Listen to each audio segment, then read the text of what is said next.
প্রার্থিতা ফিরে পেতে ইসিতে চলছে অষ্টম দিনের আপিল শুনানি। হামলার প্রতিবাদে ইন্টার্ন চিকিৎসকদের কর্মবিরতি, ওসমানী মেডিকেলে অচলাবস্থা। উত্তরায় অগ্নিকাণ্ডে নিহত একই পরিবারের ৩ জনকে কুমিল্লার পারিবারিক কবরস্থানে দাফন।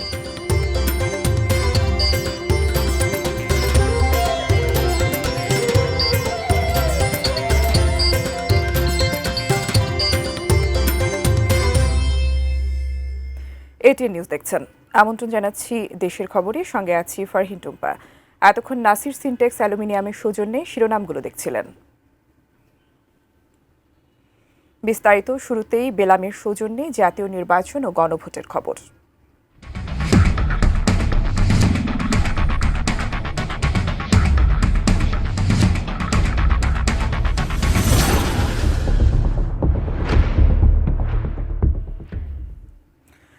আসন্ন ত্রয়োদশ জাতীয় সংসদ নির্বাচনে প্রার্থিতা ফিরে পেতে ইসিতে অষ্টম দিনের আপিল শুনানি চলছে। সকাল 10টায় রাজধানীর আগারগাঁওয়ের নির্বাচন ভবন অডিটোরিয়ামে শুনানি শুরু হয়। সকাল 11টা পর্যন্ত 1 ঘণ্টায় 12টি শুনানি সম্পন্ন হয়েছে। শুনানি চলবে আজ বিকেল 5টা পর্যন্ত। আজ 511 থেকে 610 নম্বর আপিল শুনানির কথা রয়েছে। গতকাল সপ্তম দিনের শুনানিতে প্রার্থিতা ফিরে পেয়েছেন 18 জন, নামঞ্জুর হয়েছে 21টি আপিল আর অপেক্ষমান রয়েছে 4টি।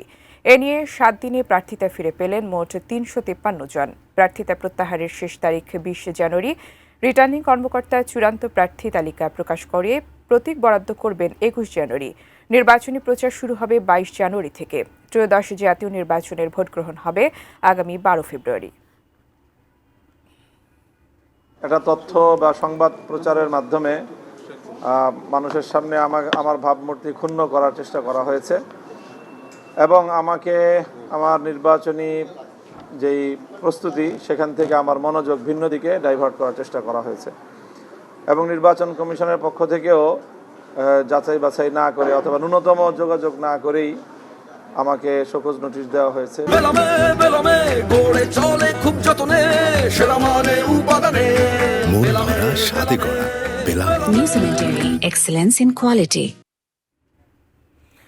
Sylhet MAG Osmani medical college হাসপাতালে ইন্টার্ন চিকিৎসকদের ওপর হামলার প্রতিবাদে অনির্দিষ্টকালের কর্মবিরতি পালন করছেন তারা।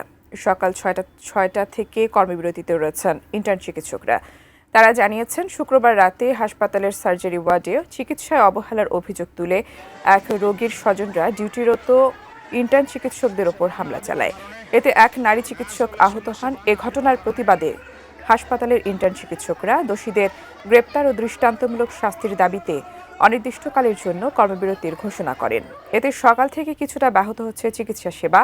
ভোগান্তিতে পড়েছেন রোগীরা। তবে হাসপাতাল কর্তৃপক্ষ জানিয়েছে, ইন্টার্ন চিকিৎসক ছাড়া অন্যান্য পর্যায়ের চিকিৎসকরা রোগীদের সেবা দিয়ে যাচ্ছেন।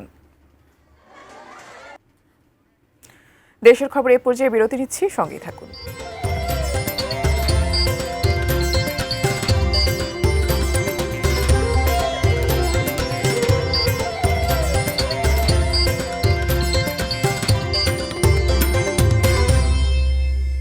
বিরতির পর আবার স্বাগত।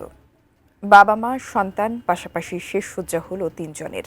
রাজধানীর উত্তরায় বহুতল ভবনে লাগা আগুনে নিহত একই পরিবারের 3 জনের দাফন হয়েছে কুমিল্লার 14গ্রাম উপজেলার চিউরা গ্রামে।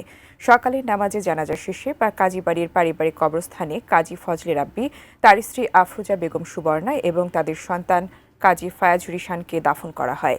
এর আগে গতকাল রাতে গ্রামের বাড়ি কাজীবাড়িতে 3 জনের মৃতদেহ পৌঁছায়। পুরো এলাকায় ছড়িয়ে পড়ে শোক ও হাহাকার।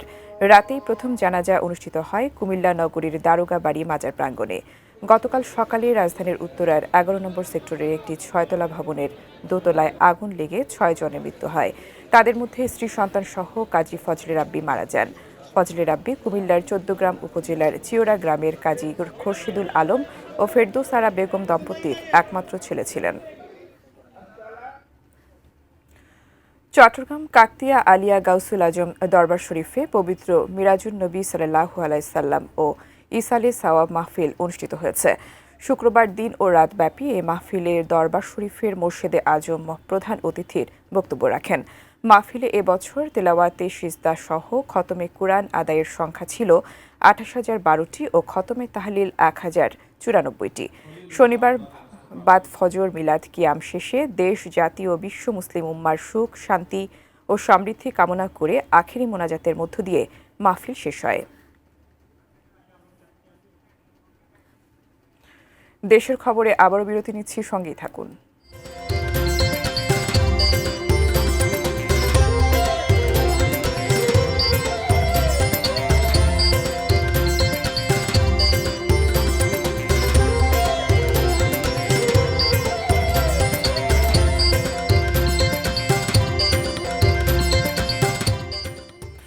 বিরতির পর আবারও স্বাগত দেশের খবরে।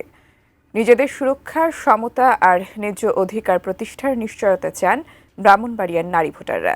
ভোটের আগের প্রতিশ্রুতি আর পরে তা বাস্তবায়ন না হওয়ার অভিযোগ তাদের দীর্ঘদিনের। আসছে নির্বাচনে নারী ভোটারদের প্রত্যাশার কথা শহরের ইন্ডাস্ট্রিয়াল স্কুল প্রাঙ্গণ থেকে বিস্তারিত জানিয়েছেন পূর্বাঞ্চলীয় ব্যুরো প্রধান পীযূষকান্তি আচার্য। ত্রয়োদশ জাতীয় সংসদ নির্বাচনকে সামনে রেখে যে তৃণমূল নারীদের সাথে কথা বলেছি, উদ্যোক্তা নারীদের সাথে, তারা যেমনটি বলেছেন আগামী জাতীয় সংসদ নির্বাচনে এমন প্রতিনিধি নির্বাচন করতে চান যারা নারীর প্রতি সহনশীল হবে এবং নারী নির্যাতন বন্ধে ভূমিকা রাখবেন এবং নারী পুরুষ সমতা রক্ষায় তারা ভূমিকা রেখে চলবে।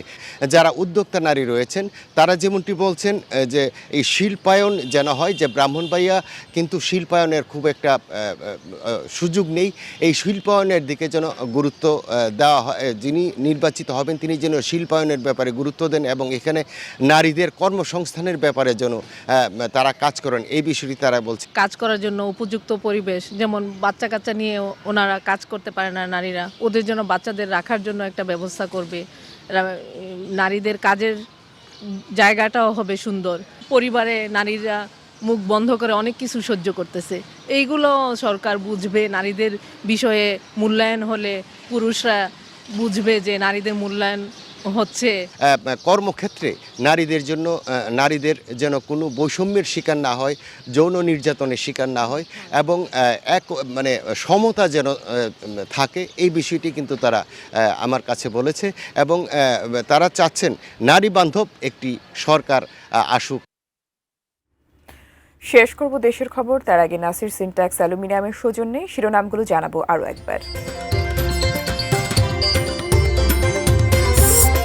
প্রার্থিতা ফিরে পেতে ইসিতে চলছে ৮ম দিনের আপিল শুনানি। হামলার প্রতিবাদে ইন্টার্ন চিকিৎসকদের কর্মবিরতি, ওসমানী মেডিকেলে অচল অবস্থা। উত্তরায় অগ্নিকাণ্ডে নিহত একই পরিবারের ৩ জনকে কুমিল্লার পারিবারিক কবরস্থানে দাফন।